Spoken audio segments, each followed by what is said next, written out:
We're on the road. We're here in Washington, D.C. for the US AI and Energy Summit.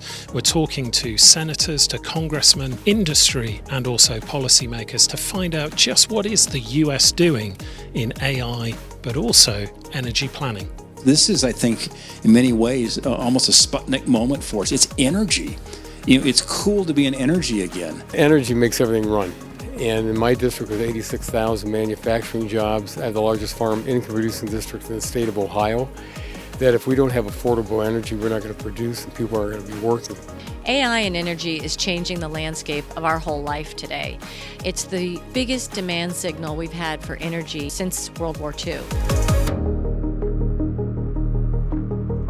This is the moment where we want to make sure that the best and brightest talent in this country is sitting in those seats and serving on the staff of these public utility commissions so that we can make sure that the U.S. can compete on the global stage, advance national security and reliability objectives, all while protecting consumers and making sure that consumers and communities ultimately benefit from this AI revolution.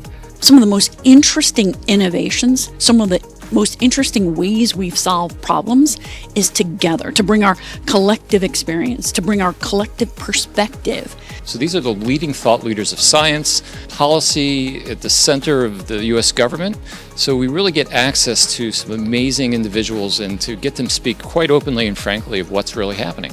I think it's critical to get the different policymakers and industry together. We have such a diverse audience here.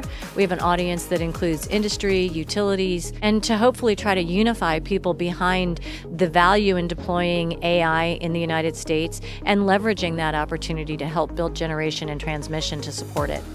Well, that's it from us here in Washington, D.C. at the US AI and Energy Summit.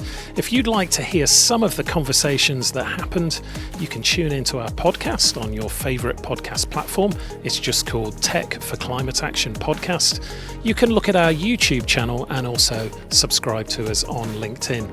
But we have many more events coming, so if you're interested in sustainability in construction or in clean energy and the flagship Tech for Climate Action conference over in Brussels, please check techforclimateaction.com to find out more.